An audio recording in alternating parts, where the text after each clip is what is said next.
Good morning, everyone. I'm Susan Horst, District 5 Director, and I have the extreme pleasure this morning to introduce the two presenters for our 9 o'clock session.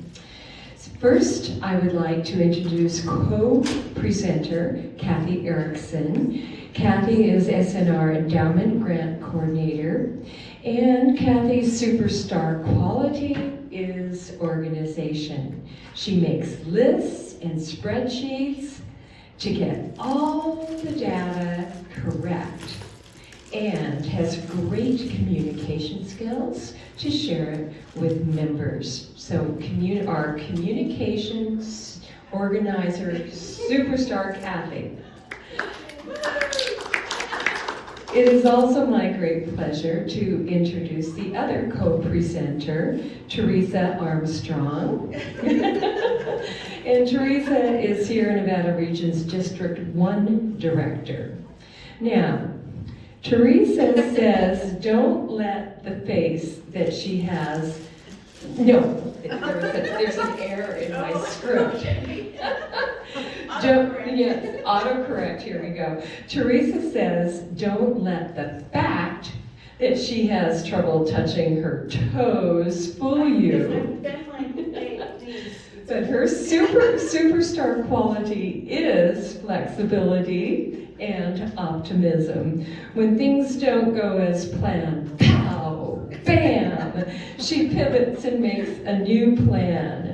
Like a palm tree in a hurricane. She will bend but not break, and she tries to meet challenges with a hopeful heart and a calm spirit.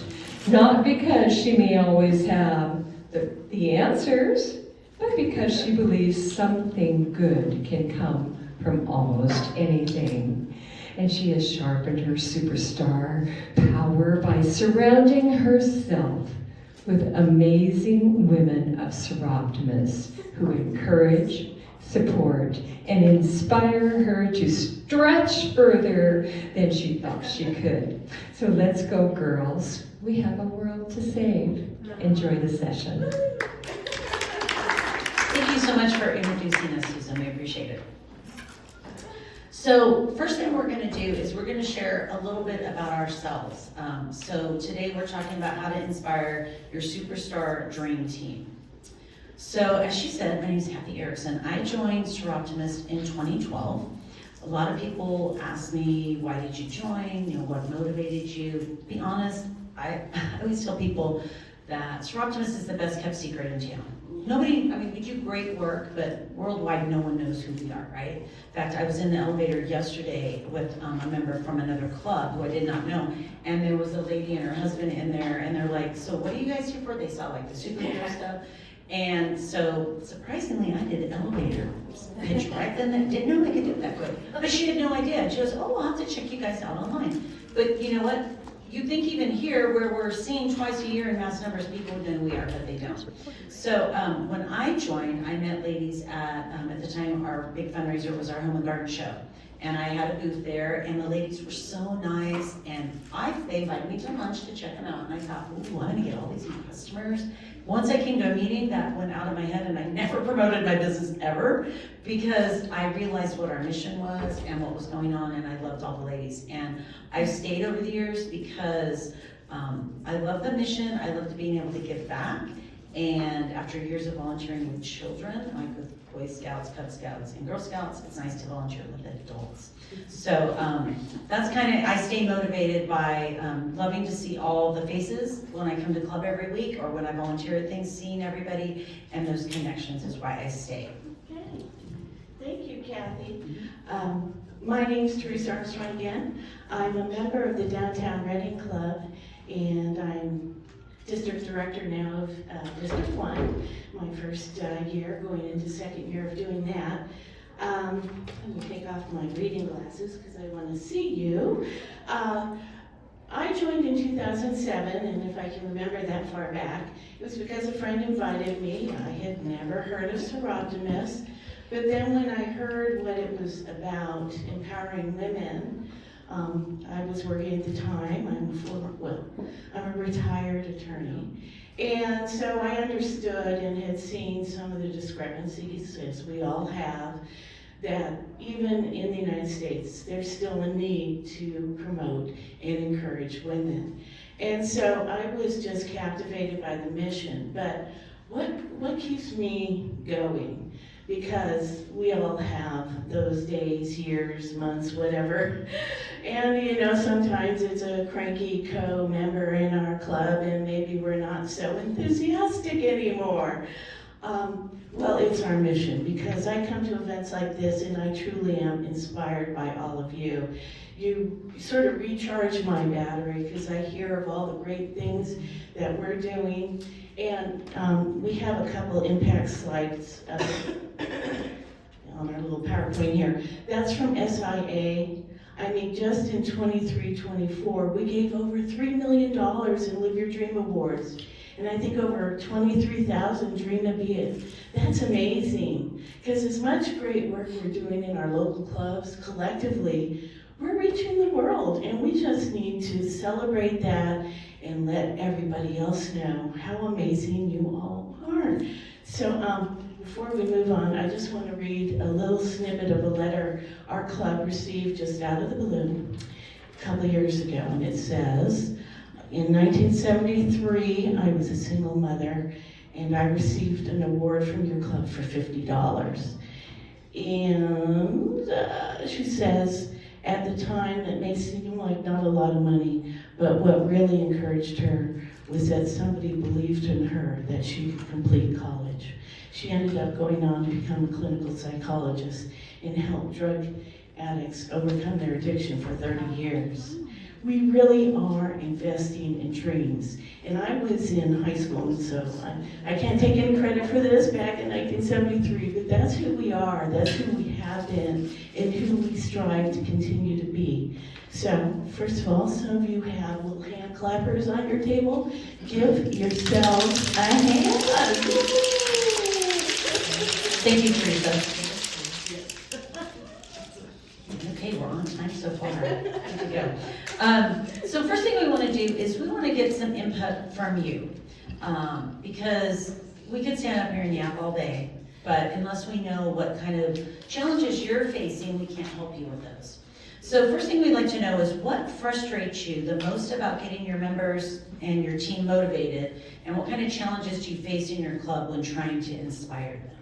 So this could be at any level. It could be you're trying to inspire maybe the board, your board, maybe you're president or president-elect and you're inspiring the board. You could be a committee chair and you're trying to inspire them. You're trying maybe to inspire your whole club to get on board with the fundraising or whatever it might be. So what are some things that might frustrate you or have in the past in your clubs?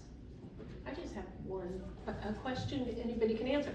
How do you get past that's the way we've always done it? Wow, has anybody ever heard that in their club? No. Yeah, that's a good one. Yeah, we'll address that today. Okay.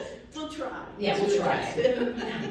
Just coming from the perspective of being a fairly new member, just recently at our board meeting of just board members and chairs, I talked about, you don't have a lot of knowledge of what you do in committees, and so it's intimidating. And so I don't know about, I think your word was, what are you frustrated with? For members, seasonal members, they don't understand why people aren't jumping in. It's because I don't think they have the knowledge. And I think if you educate them early and have little things in your meetings to kind of teach them, I've said to some, scholarships are a lot of fun and it's really not all the work. You're just doing this and that kind of thing. It takes the pressure off, and then they're not intimidated, and they. Very good. And I think Teresa's going to cover that in a section that she's got today. We've got that covered for you. New member orientation. Yeah. I think we all agree it needs to be, and actually SIA is working on that as well. That we need something a little bit more, standardized and making sure everybody's getting it, because that's a common complaint. Okay. And we're sorry. I just want to address that concern. What our club finally decided to do, we did one orientation a year, we decided to do two, because if we're gonna do 2 membership drives a year and expect to get new members, we have to train. So we do 2, and at the region level, we're working on doing a virtual one of those. Yeah. Thanks for sharing that. Oh, I just spilled the beans. That's okay, and back here, we had a comment.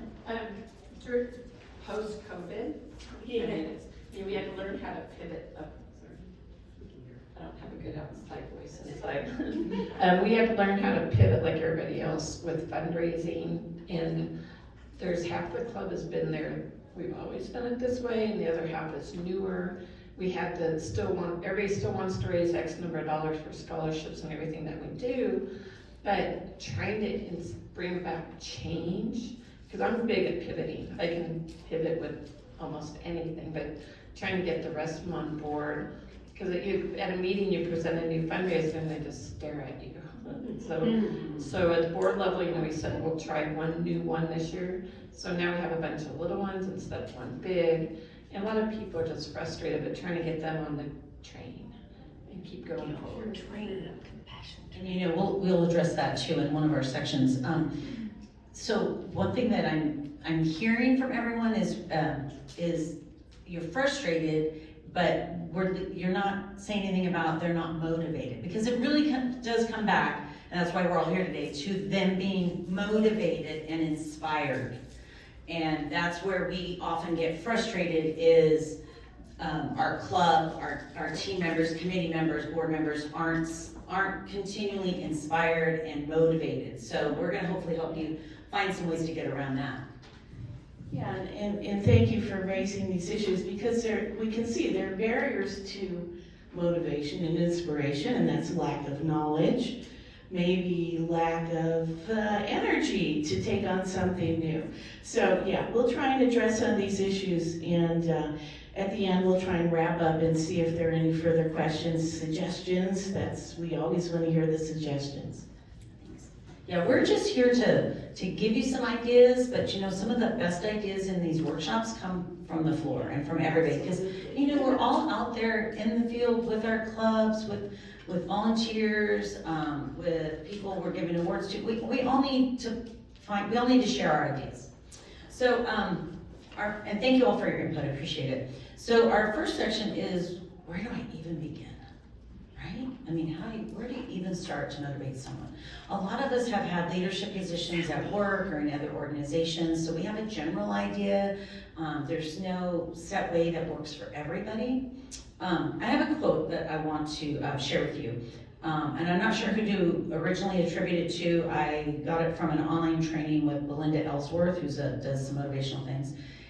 And it's, motivation is a feeling, and feelings come and go. But behaviors or habits will move you forward. That is constant. So, yeah, the main thing that I take from that is motivation is a feeling. And we have to get into the touchy-feelies with people to really keep them motivated. So, for beginning, you have to set a goal. What is the outcome that you're going for?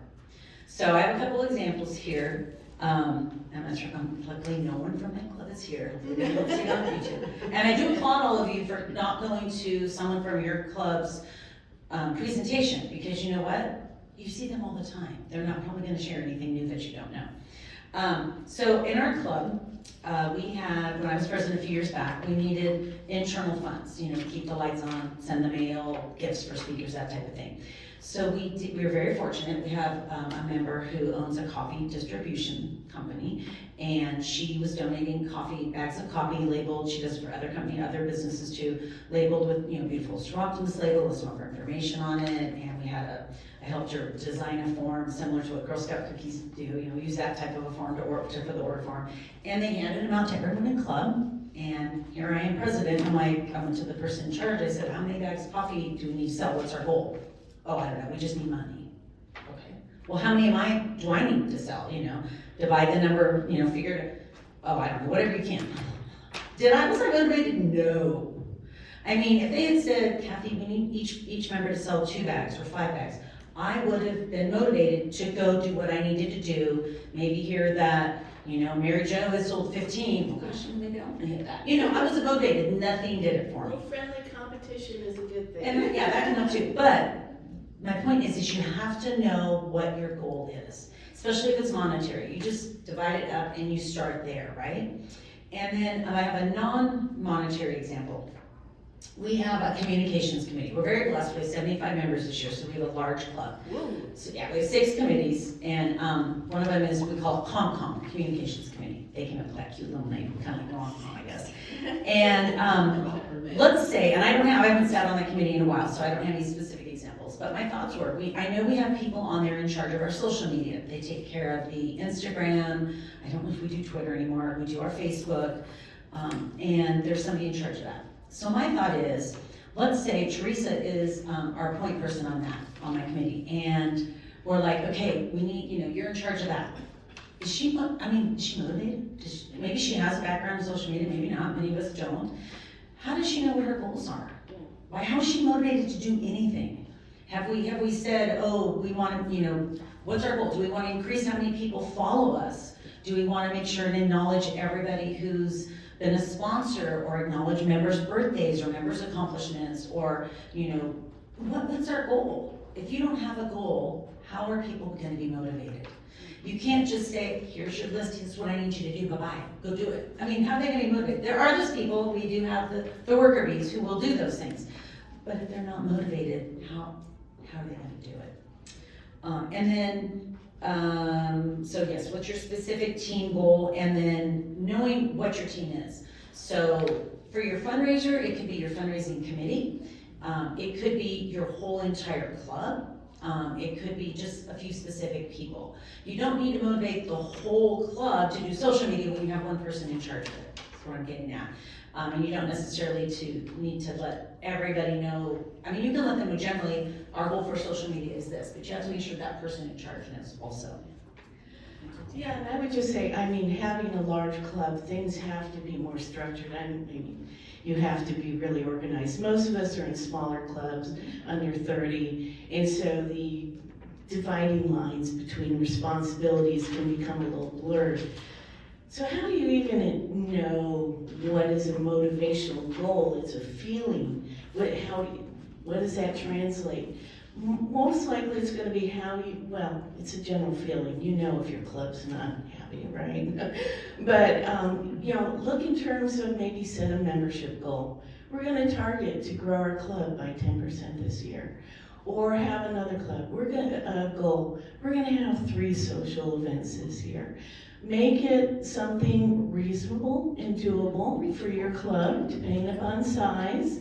But when it comes to setting goals, and we will talk about it a little bit more specifically a little later on, but it's probably in terms of membership goals, socialization goals, and that just your own gut feeling. How are things going? Are people stepping up to be on your board? That's a good sign. Are they enthusiastic to continue? Are they coming to regional conferences? If you can't come to regional conferences, are they going to district conferences? That's something, that's a goal you can target for yourself and for your club. So, am I next? Okay. I'm going to talk on a point that was suggested for a presentation like this is repeat, repeat, repeat. Well, what do they mean by that? Well, some of you are very seasoned members. I see a former governor back in the back. Hi. So we have some very experienced members here, and then we have brand new members here. So you may think everybody in your club knows the mission. Come on. It's our mission. But what if your new member just joined because they attended a fundraiser and they thought it was really fun and they just really liked you and they thought, oh yeah, we're helping women and girls, but they have no idea what the bigger goal is, how much bigger we are just regionally and internationally. We're so much more than just our local clubs. Not that there's anything wrong with our local clubs, but have you shared with all your members? So it's something you have to purpose to do, as part of your goal setting, to be engaged with your board and your membership, to find a way to constantly remind yourselves how you're gonna educate yourselves. Whether it's holding program meetings specifically talking about the history of Soroptimist. Is it gonna be in your newsletters? And I think Kathy's gonna talk a little bit about SALT, and new members are going, what the heck is SALT? It's the Soroptimist Orientation and Leadership Training. But I just want to encourage you all, don't forget that we all have to be reminded why we're doing this. And a great inspiration point for me is talking to your Live Your Dream recipients or the girls in your Dream It Be It programs, because that's why we're doing it. So, repeat, it's true. It's like with your kids, you can't tell them one time something, or husbands, spouses. You can't tell them one time and they're gonna remember it. I can't tell you how many times I've had to repeat things lately. Clear communication is important for that. Make sure you have clear communication, and also for the SALT, if you're not doing SALT minutes at your meetings, you need to start. So I was really unclear myself what the SALTs were.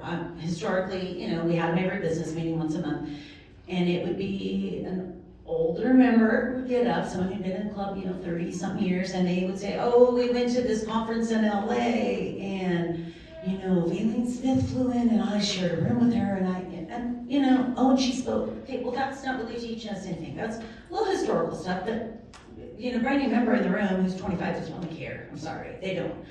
You can see it on their faces. So then I thought, well, you know what? The year I took it over, I thought, I'm gonna look on our Dropbox and find all the old, there was not one thing about SALT on there. I'm like, so what do I do? So I came to the conference and I listened to what they said about the people who won the Evelyn Holland SALT Award, and I really started paying attention to the e-blast from the region, the e-blast from SIA, I don't think they're called e-blast, but the newsletters. I looked on the SI website. I looked for any information that I didn't know that I thought might be inspirational. And I did that the first year, did one at each business meeting, and I typed it up and saved it, so we had it. So also if I couldn't, the next year, couldn't think of one, I could pull that out of my back pocket. I listened to things that happened at conference that I could maybe share. One thing I shared was, and it was in the e-blast a couple of years ago, and a member suggested, I always ask for suggestions, what would you like to know? And one of them was on the past governor's fly swatter pen. And so I did just a quick 1 to 2 minute SALT on that. And people thought that was really interesting. And it was a way of teaching them, and I mixed it up. This last year in our club, we started doing tent cards on the table. Print a bunch up, cut them, put them on a piece of cardstock, and we just rotate putting out different ones on the committee structure of our club. Because we had 18 new members this year, so we want to make sure they knew, and we have a lot of members who still don't know what's going on, who've been in for a while. They don't come to any of these things. They're really out of touch. We started doing that. I had what are the clubs in our district? Where's our region cover? What's our federation? How many federations are there? Just simple things. Be 3 or 4 out on every table every week. Rotate it. And that really helps because people, it's repeat. I may not say it up at the front, but they're going to be able to see it. And when they, we all tune out a little bit, and we apologize if you do that today. But if you tune out and it's sitting right in front of you, you're going to look at it, and you may remember it the 3rd time you see it. So. Can I ask a question? Yes. Yes. In your club, who does SALT? Is it the club president or is it a separate committee? So we have a committee that's called SI Objectives, and it includes our Dream It Be It program, which is a subcommittee, our Live Your Dream, which is a subcommittee, and then membership. And so I've had a membership, and so I've kind of been doing it because I wanted to take the time, I really wanted to build it up. So, because I saw when I was president, there was a big lack. And half the time the ladies, I think we had 2 SALTs all year. And there was nothing to even turn in, for the award. I was like, okay, we need to hit something here. So I've been taking care of it, and I ask my committee each month, what are topics that you would like to hear? And then I do the research, and then I put them out. Thank you. Just one second. How long is at your meeting when you do the SALT? do you take 5 minutes, 10 minutes? I try to keep it, I double space type it so I can read it easily, and I generally take 1 to 2 minutes. This last year, our president did bump me a couple times, oh, we have too much going on in our business meeting on time, and I'm like, no. 2 minutes? I'm like, no, you're not bumping me. I told her, we need to do this is part of our curriculum that we're supposed to do, so, yeah, I try and keep it short as possible. So you talked about you personally going out and getting information on your own when you didn't have that given to you. So what kept you motivated for you to go look for that on your own? Other than her intrinsic So- awesomeness. No, I'm very competitive, and I really want our club to get that Evelyn Salt Award. Yeah. The Evelyn Holland Salt Award, yeah. I look at those, all the awards, if you come to a conference and you see what's given out, those are kind of our benchmarks. We can all do what we can do, but a lot of us who've been in club for a while and have been in leadership, we see that as, this is what other clubs are doing, we should be doing that, and these are the benchmarks. We need to at least be doing that to give a good all-round club experience for our members, whether it's a brand new member or a seasoned member. So I was motivated too because I wanted to know more. I've been meeting with prospective new members all this last year, meeting them for coffee or just meeting them for whatever. And I want to have as much knowledge as possible, so if they ask me a question, I can answer it. And I want to have, some of those little fun facts are fun to throw out and to be knowledgeable, so people have a resource to come to answer those things. Now, I don't plan to do it forever. I'm working this year really hard on my committee to find people who, now that they've seen it and I've modeled it, and it's not that hard, although usually our meetings are Wednesday, it's Tuesday at midnight, I'm online. I'm looking through all of your e-blasts, I'm clicking on all of them, do they have one I can just take? Never find anything. So I usually have an idea of what I want to do, and then I change it at midnight and I type something else up. So is there anything at the region level website that we could look for? I mean, all those things that you've collected over. I've looked. Can you upload those for us? A lot of them are specific to our club, so you may be able to use them.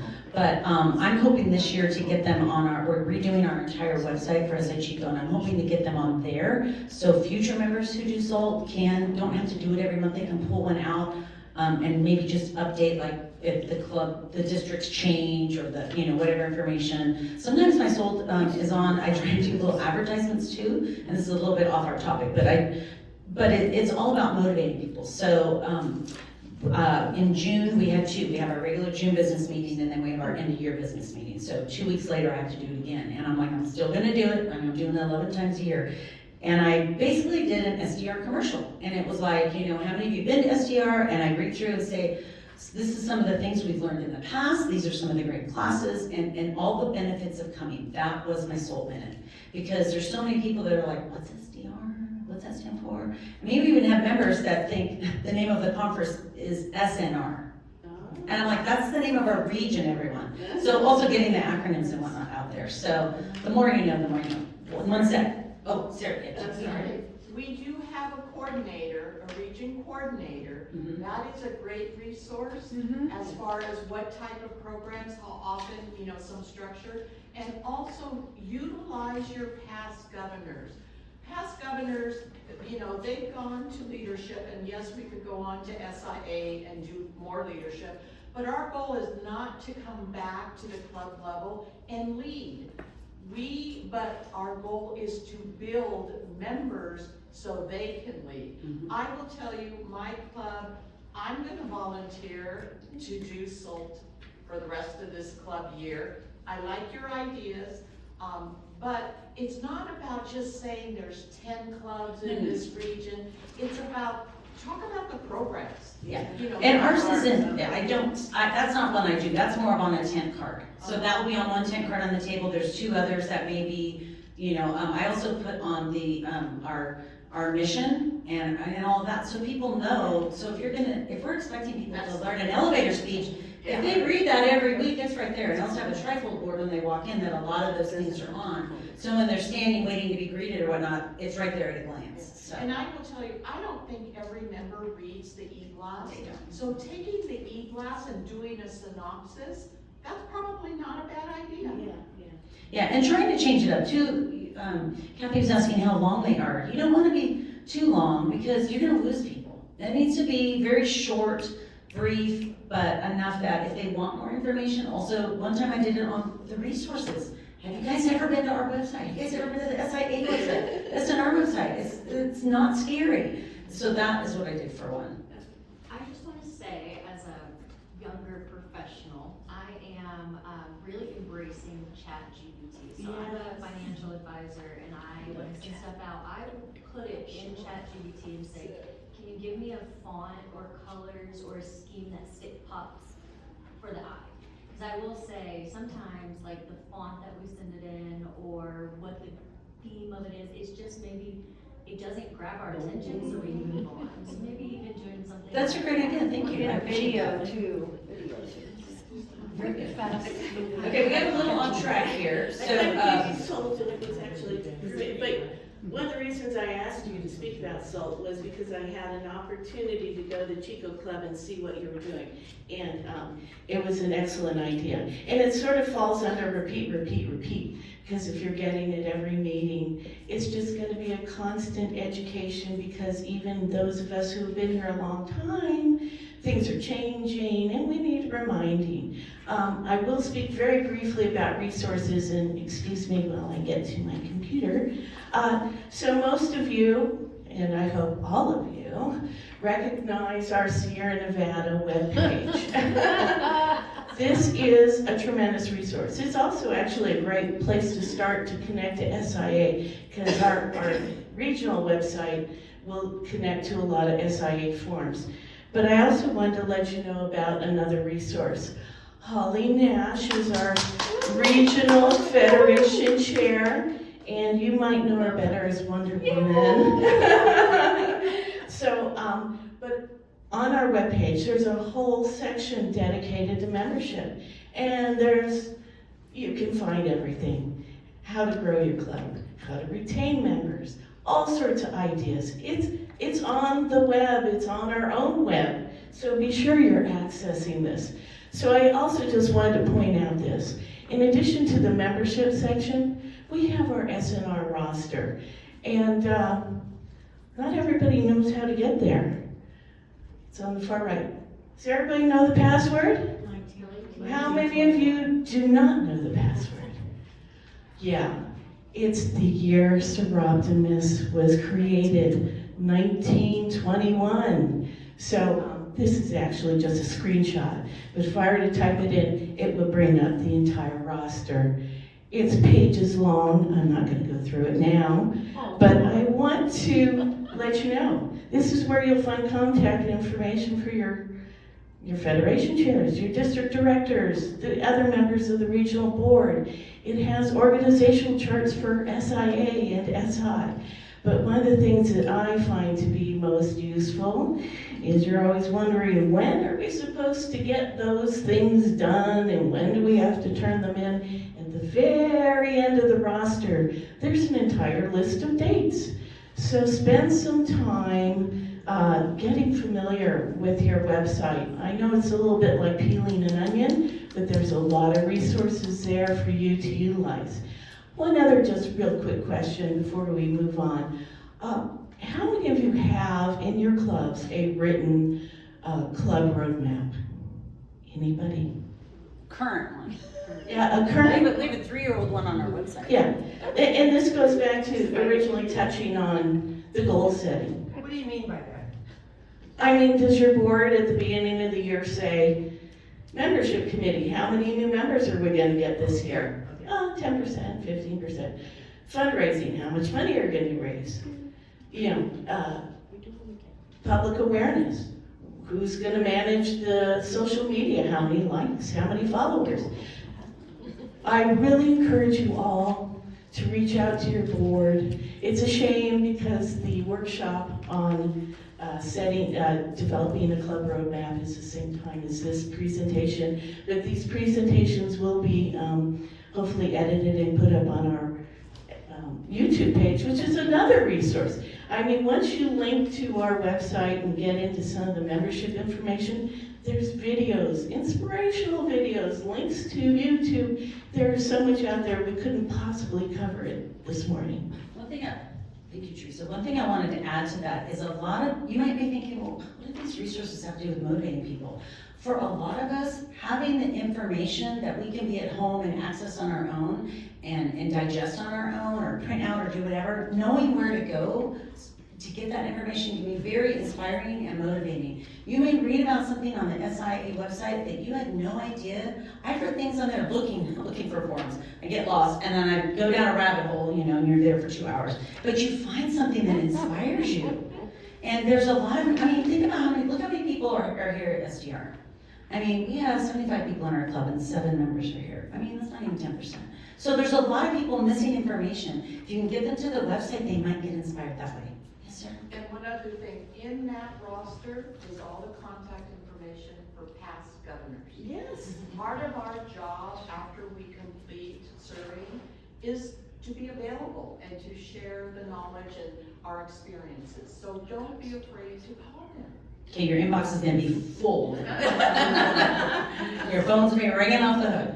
So our next section is on show some love, okay? So to motivate your people, you also... Really quickly, Oh. as I mentioned, there's little buttons in here. Be careful not to poke yourself in case some of them have opened up. Yes, we have some examples. There's just some little fun things that you can put out. I'm sure you've been to, your district director probably when you checked in had some fun little goodies for you. There's things like that. That's member appreciation, okay? A lot of people are not going to be motivated or inspired if they don't feel appreciated. A big part of volunteering, a lot of people don't want to be acknowledged, but there's a lot of people who want to be acknowledged. And a lot of women, if you think about the volunteers in your club, some of them, maybe they're not working anymore or they just work for themselves. They may not ever feel appreciated. Maybe they have a spouse who doesn't appreciate them or show up very often or kids or whatever. So for us to have that opportunity to appreciate them and for the things they do, just showing up today, I appreciate all of you for coming today so that we know that the time we put into this wasn't for nothing. And if any of you get inspired or motivated to go back and share things with your club, we've done our job. Okay, so there's a lot of ways that you can show your appreciation. There's different forms of acknowledgement. As I said, there's the little tchotchke things you can put out. One time our club did, our president usually decides what we're going to do collectively.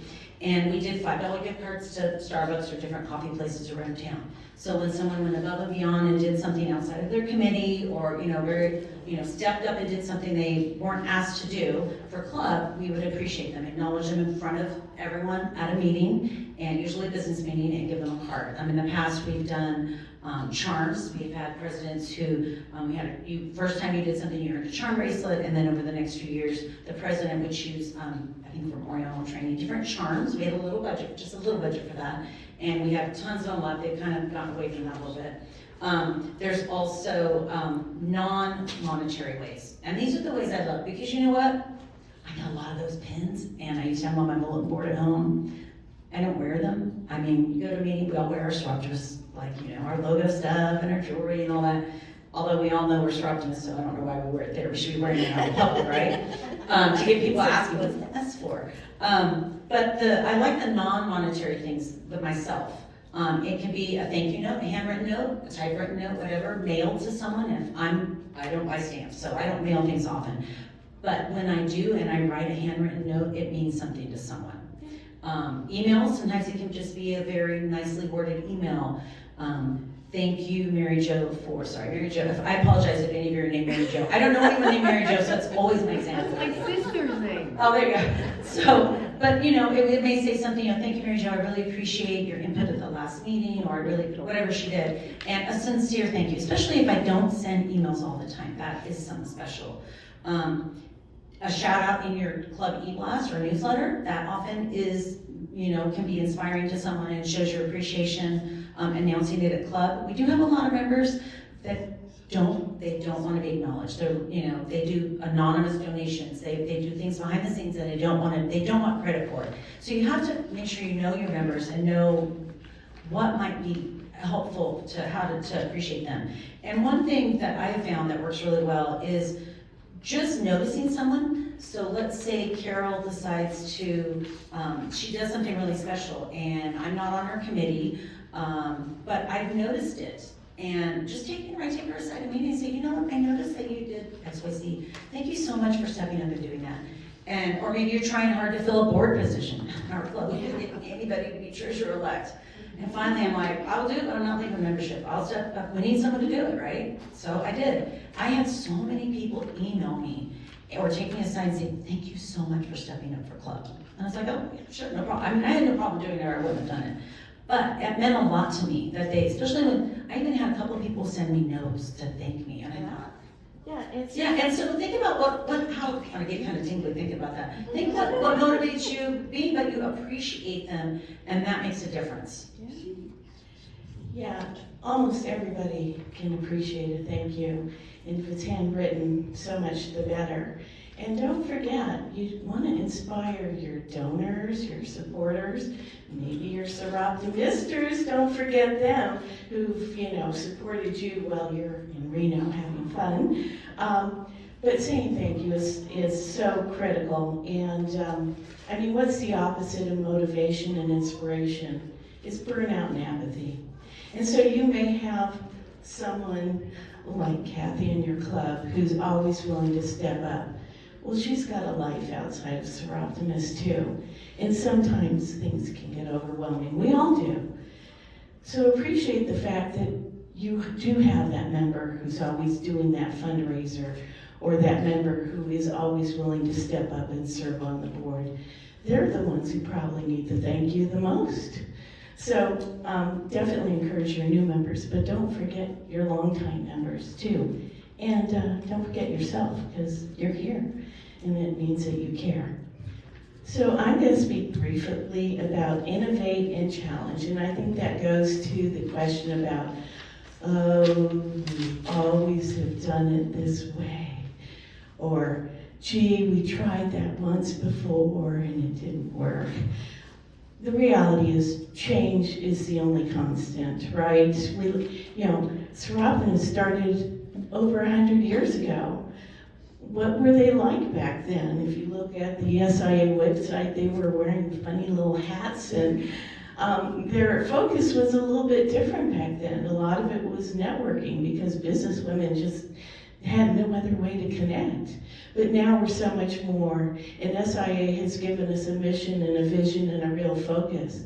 Well, we need to change with that. And with younger members coming in, yeah, great idea. I love ChatGPT. The reason I showed that little cartoon is I spent 30 seconds creating that. Dang it, I was gonna show it.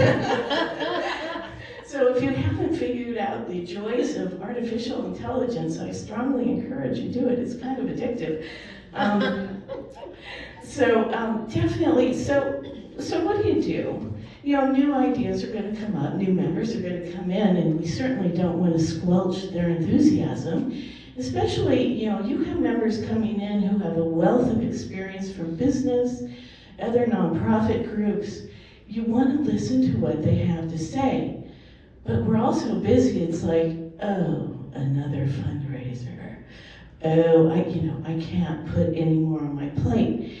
And so when that new idea comes in and your first knee-jerk reaction is, we don't have time for that, we can't do that, we tried that before 20 years ago. Maybe respond instead with something like, that sounds like a good idea, but how would that work? Have you done it in other organizations? Have you seen this succeed somewhere else? Give us more information. Or if it's, if you're especially a really large club, it might be something that the board would then say, we're going to refer that to our fundraising committee for consideration, or we're going to refer that to membership for consideration. So, send it to the group that has the focus for that particular idea. And then maybe just encourage that person, ask them, would you be willing to lead an ad hoc committee to research this more and get back to us with more information? Because a new idea might sound daunting, but if you have a younger member who's like, sure, I'll take it on, you don't want to squelch that enthusiasm. That's the kind of energy we need in Soroptimist. So what happens when you're on the end of, no, that's how we're not going to do that, because that's not how we do things.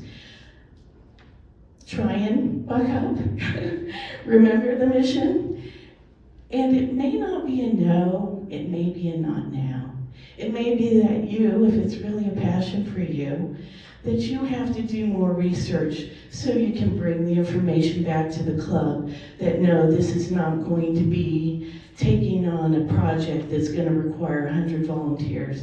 This is, this is a scale, this is a scope, this is how we can do it. It might be a matter of the person, which may be you, with that great idea, really focusing it and having the information to back it up.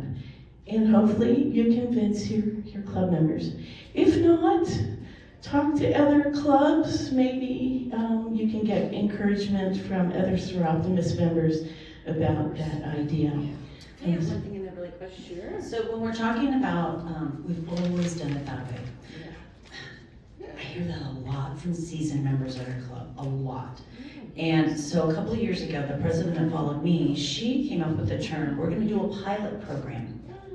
We're not changing all our bylaws in our handbook, but we're gonna do a pilot program to try that out this year. Somebody had the idea, so they're taking it on. I'll be honest with you, 3 years ago, we started a new fundraiser, golf fundraiser. Guess what? Nobody played golf on the committee.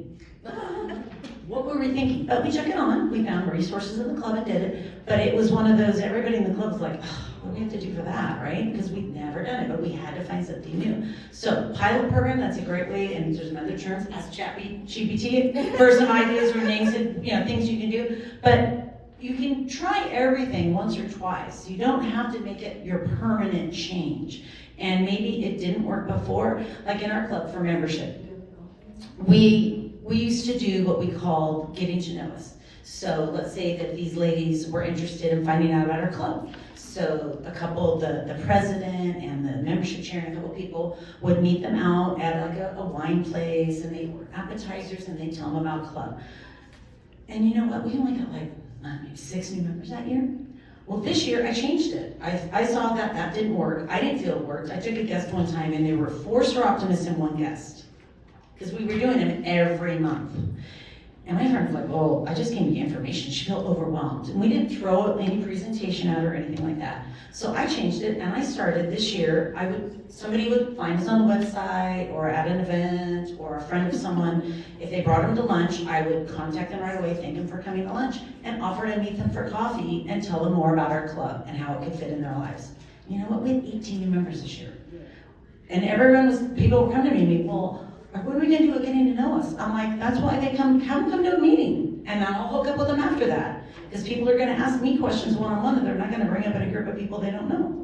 So you have to be gentle and try new things, and then if it works, run with it. If it doesn't, maybe they were right, and let them know, you know what, maybe what we were doing did work, maybe we just need to go back and revisit it and tweak it.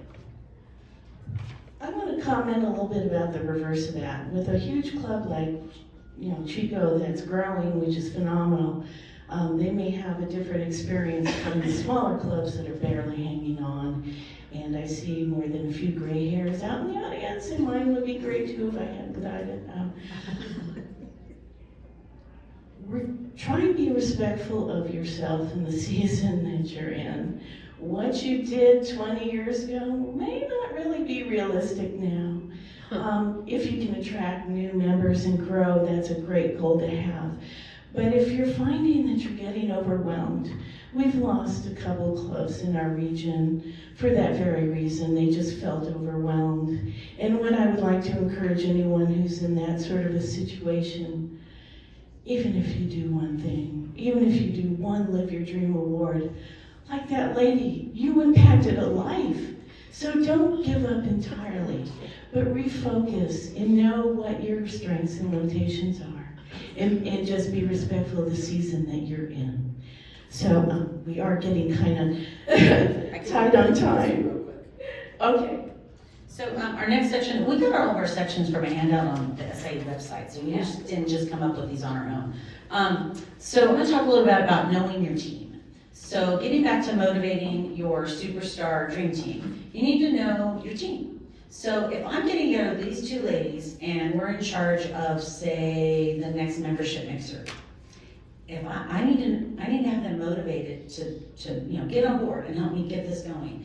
if I don't know anything about them, I mean, I don't need to know, how many kids she has and, what her husband does for a living. I don't need to know any of that. I need to know what motivates her. You know what? Then, if I find out we have something in common, oh, we love gardening. Oh, that's great. I have something else I can chat with her about and become, get more of a rapport, a relationship with her. And if you don't know your team, if you can't remember their names, you don't need to remember all 32 club members' names. If some of us, I have to wear a name tag because I'm not good with names. And we encourage, in fact, we do a name tag drawing if you wear it at the business meeting to encourage people to wear them. But you have to know them and you have to have a conversation with people because people are not going to follow you and be motivated and inspired if they don't feel seen by you. And a lot of that too comes from, when they do show up at an event or a meeting is say, oh my gosh, hi Tammy, I'm so glad you're here. How'd your week go? I mean, you don't have to dive into everything you know about them, but looking them in the eye and seeing them is really big to keeping or getting them motivated. Maybe this Tammy person isn't on my team, but you know what? She might be later. Or she may hate fundraising and find out on the fundraising chair and be, gosh, I really want to be on her team. She really saw me. So you never know how you're going to motivate or inspire someone. Another way to get to know them is doing socials. We try and do a membership something once a month socially, whether it's in the summer, we met for casual lunches. We had anywhere from 8 to 12 people show. Out of 75 members, that was pretty good. On the weeks we didn't do lunch, we met for coffee at someone's home. Bring your coffee and we'll put some fruit and pastries out and just visit for a while. And that's how we really get to know each other. And also be very observant. So especially with newer members, watch and see what inspires them. We had a couple of gals join our club this year who were former teachers, retired, and they joined in February.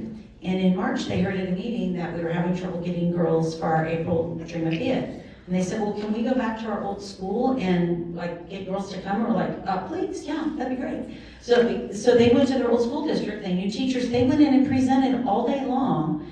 And now they're so inspired by Dream of It. They've been in for a month. But for me, knowing that and acknowledging them and watching them and thinking to myself, you know what? They might be inspired to take over Dream of It at some point. They might be inspired to get on the leadership route. They might be inspired they came to a meeting, they came to the conference this last spring, and they were so motivated by everything they heard that day. And that really showed me, you know what? We need to get people here because that can motivate them. Yes. Do we have any recognition pins for the chair of the Live Your Dream Award or the Dream It? No, I don't believe that we do. I haven't seen any on the SIA website, and those can get pricey. I know anniversary pins are $35 each. Thank God they only do them every 5 years. But you can do other things. I used to do little postcards that I would just write a thank you on and present it in front of everyone. And they could take it home and put it on the bulletin board and said, thank you, your Soroptimist, other Soroptimist members appreciate you for doing whatever they did. So. Yeah, we want to leave a few minutes to wrap up with questions, but just quickly about celebrating success. That's critical. There's, go to the website. There's certificates you can download, and for 10 cents a piece of paper, you can show appreciation to new members, appreciation to committee members. In fact, that's something that my writing club this year, we handed out certificates of appreciation to all of our committee chairs. And it's wonderful. Other ways to celebrate success. At the regional level, we actually have awards called Celebrating the Success. And so, apply for those because it's how the region knows what you're doing and the programs that work. Plus, when you're at conference and your club name gets called, it's pretty awesome. So don't forget to celebrate your success, especially trying to have something at the end of the year, maybe a look back party. And so I just handed out a piece of paper to all of you, which is for all intents and purposes a blank piece of paper. Because I don't know about you, but I know when I come to one of these retreats, I get so inspired by all of you. And then I go home and my dogs are barking and my husband's, complaining, and I forget everything that I learned. So I want you to take just a few minutes to think, This year, this is what I'm gonna do. Keep it simple, maybe just 3 items. Think about who you're gonna talk to, how you might motivate your club, and how you're gonna celebrate your success. And after you take a minute or 2 doing that, we will have more questions. And I'll put up here on the screen just some things that I wrote for myself. One thing I would just say, the most important column on your piece of paper are the dates. Take out your phone, put it on your calendar, set a reminder, hold yourself accountable so you won't forget like I do. So I have a quick question. I know you're all gonna take it, hopefully if you don't wanna do it right now, you can think about it and fill it out later. What are some things that you guys hopefully got from today that you can take back to inspire or motivate your team? Would anybody like to share? Anything that you might go back with? The pilot program? Pilot program, I love that. I mean, I hated it when she came up with it, because I was like, "Ugh." But you know what? It was good, and it gave us a chance to see what was gonna work and what wasn't gonna work, okay? What else? Anything else that you guys might take back, or anything you'd like to add? Yes? I'm gonna do your table cards. Table cards, yeah. And you know, you can contact me too. I have no problem sharing what I've done. You know, I think one thing that a lot of us, we get in the habit of, like, I put so much work in that. You know, I don't think it's done. But we don't need to recreate the wheel. We all want more members. It's the best for Soroptimist. It's best for the women and girls we serve. The more members we have, the longer, the more inspired members that we have. So why are we not all sharing? I just want to add, the reason why is like during our board retreat, I had a list of the whole structure of Soroptimist International on the back of my goal board. And I brought it out at the meeting last week and everybody's taking pictures of it. Because it's like it was in their face and they're like, oh, wow. So I'm gonna have that up every meeting, but it's something like that on the table cards too. And you know, it looks good if you have guests come too, or speakers who come and they see that. It's a snapshot for them. Yeah, great, thanks. Anyone else have anything? How many of you have been stopped by a member in the casino going, why are you wearing a cape? What is Soroptimist? We need to get the message out, not only for our members, but the whole world needs to hear about us. Yeah. And like I said, you never know what inspires someone. Every now and then we'll have a meeting that's mainly like a fellowship meeting instead of a regular, speaker meeting. Like the ones that aren't that well attended, like right before Christmas or Thanksgiving. And often we'll ask everybody to stand up, share your name. You can share your profession if you like, how long you've been a Soroptimist, and what inspires you to stay a Soroptimist. And it's amazing the things that people share, but it's also inspiring for other people in the room because they're like, because I'm terrible at coming up with, why am I inspired? What motivates you? I'm horrible at that when people ask me. But when I hear other people, I'm like, well, yeah, that motivates me. I never would have thought that that's a motivation for me. So, you never know. But, oh yes. I was just gonna add something that I thought about. Let me bring this back. We were talking about new members. So I was just thinking about new members and maybe what would help inspire new members. So when I started with Soroptimist last year, I got asked pretty early on to help with a lot of admin type financial tasks, and that wasn't the reason why I joined Soroptimist. So a lot of my first interactions were a lot of business and not so much, I didn't see what the outcome was because it took a minute before we had a Live Your Dream award ceremony. So I think something that would be good, we're trying to implement a mentor program and maybe finding a way to get a new member and the mentor to do like a boots on the ground type thing pretty early on in the new member experience so we can see what we're actually doing. Because I think sometimes it takes a while before we actually see how we're impacting our communities. So maybe something like that. Great, awesome. And like I said, you never know what's going to motivate someone. And when people are new, you also don't want to just vomit information all over them. Because you know what, it can be very overwhelming when they come to their first business meeting and they get inducted and then they hear all this stuff like, oh, I'm never gonna, and they're trying to take notes and they're not going to remember it all. So. We do a lot of this at our retreat. We have our retreat in August, and it actually almost everything up there was discussed, and we came up with goals for the year. And so it's been really rewarding to get the input of the whole club. That's a great idea, yeah. And you know what, too, is not just setting all the goals, but at the end of the year, you need to review them. What did we hit? Did we, did it just by chance we hit our goal for fundraising, or our goal for membership, or our goal for social media, or whatever it was? You need to revisit, and if you have a big enough club, that you can divide that up to maybe your committee chairs or your board members to could you let us know, how did we do on that? That was a focus this year we want to do.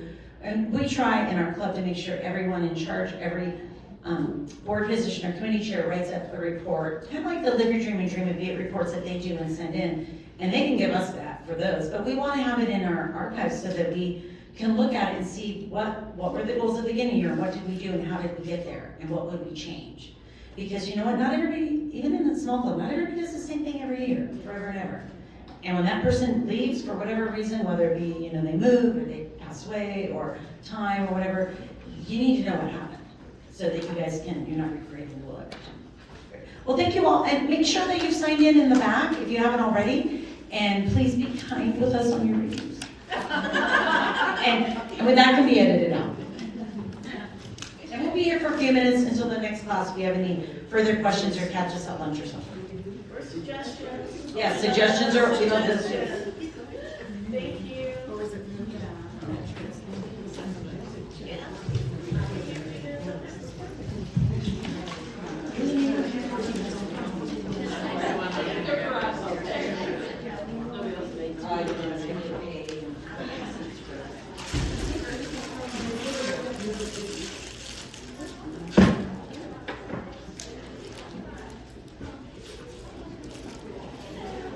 Which one are you going to?